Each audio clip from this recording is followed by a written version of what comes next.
Habari collectors. Habari is Swahili for the word hello, and Swahili is the native language of the people of Kenya where the Rally Safari takes place.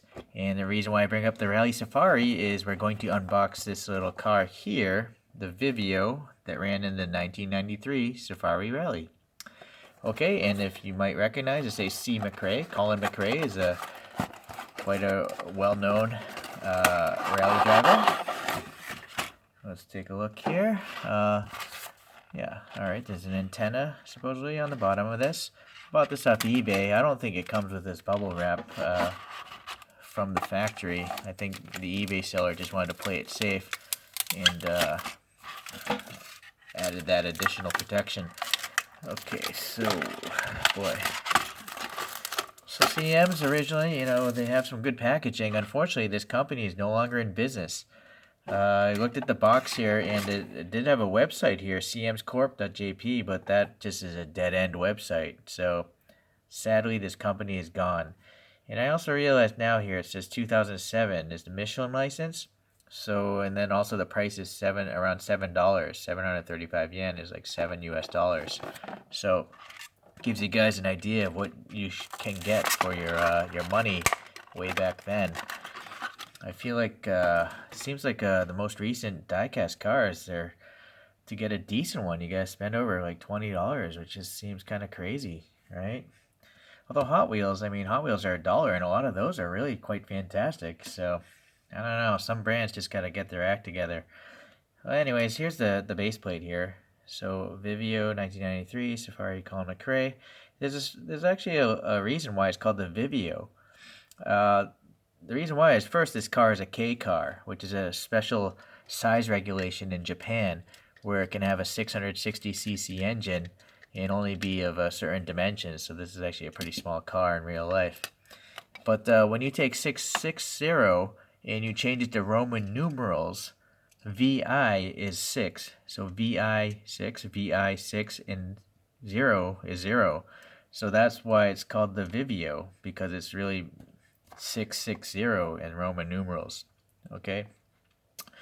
I guess I gotta angle this down here.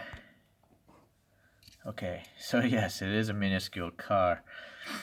Alright, so this K car was originally, a road car. It wasn't designed for rally racing. It's just a tiny Econobox K car, and it was introduced in 1992 and sold until 1998. It replaced something called the Subaru Rex, which I have no idea what that is. This was front-wheel drive, but also there are four-wheel drive versions offered, which is why I think it was used for some rally racing. But this thing is the grade RXR version, which was this trim level was made for rallying. So this little 660cc engine up front here was supercharged, and so that got it up to 84 horsepower, which doesn't sound like a lot, but in something so small, I'm sure it was a pretty sprightly vehicle. And then Colin McRae, he did manage to set the fastest stage time in this race before he had suspension failure. Okay, so let's take a look now at the casting here. I guess I'll just start on the side since I'm already there. Alright, so what I like about CMs is the graphics are all printed on. There's no decals.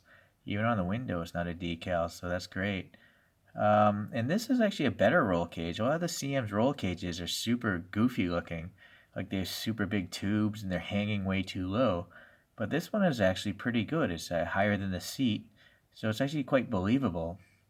And then you'll see here, nice big windows so you can see the extra work here, the printing of the safety harnesses. And there's some sort of text on them. Let's see if I can zoom in. Yeah, Saybelt. Okay, yeah, that's a popular brand of harnesses, I guess. And then look at the buckle in there, right? So I think that is a decal. You can see the little clearness next to the blue. But that's fine because it'll never be exposed to my hands, so it shouldn't hopefully scratch off or anything like that. Some molded details there on the inside. Oh, I think the instrument cluster might actually have some color on it. Am I right? Can't see from that side. I could be mistaken, but I almost feel like the instrument gauges are white. Maybe the YouTube will show it better than my dark camera screen. Okay, so look at these wheels. They look like 70s wheels, but they do look nice. I don't know if there's air. I don't think there's any air passing through. I don't see any light. Or do I? No, I do. Wow. All right, you know what? I'm gonna just pull out the flashlight. So look at that. You can see the air through the tiny holes there. I just don't know why, like some brands, like TLV and Aoshima, although Aoshima I don't think is in business anymore, or doesn't make cars. They're in business. They'll make the diecast cars. But all right, TLV. You know what I mean? A lot of your classic vehicles have solid blocked off wheels when you don't need to. It's clear that you can have air passing through your wheels like a real life version. It's weird. Okay, anyways, my gripe of the day, sorry. Okay, so let's continue on here to the back. Alright, the lights look pretty good. CM's is pretty bad with their exhaust tips. There's never depth or dimensionality to them, but at least they're painted silver. You can see there's a molded in wiper blade and it's painted black.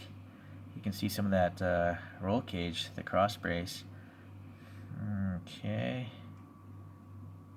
Alright, yeah, printing up there. This side here, what's going on? Any issues? The mirrors don't have any paint. It's just blue, but now that I'm noticing there's actually a light on the mirror, like an additional fog light there. And then obviously we got some fog lights here on this additional like bull brush guard.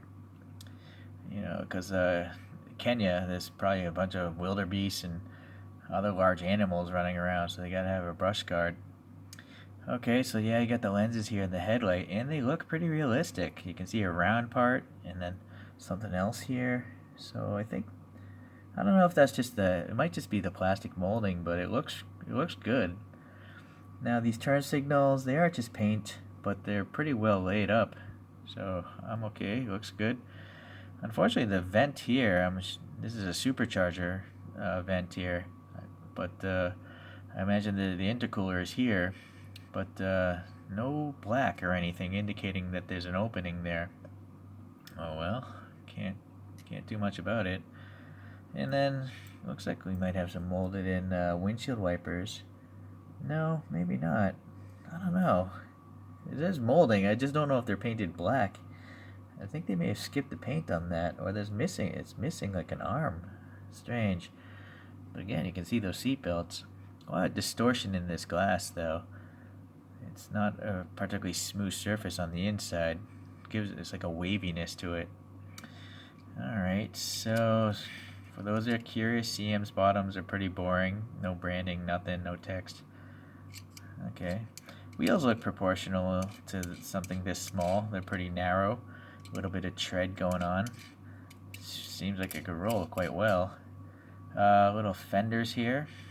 They're not super thick, not bad as far as the thickness goes, and they do seem to be a different color.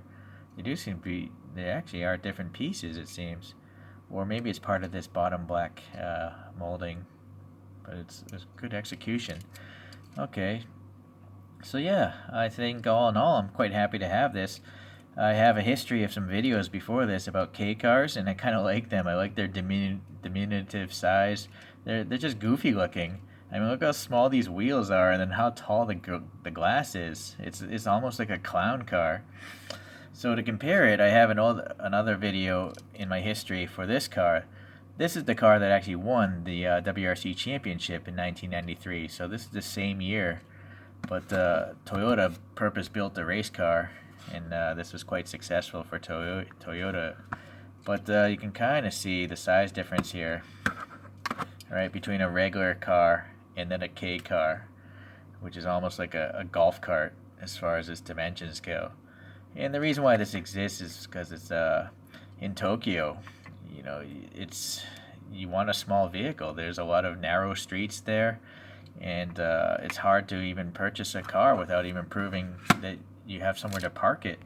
I think you have to show like a map of where you're going to park your vehicle. So it's obviously easier to park something like this every day than a regular sized vehicle.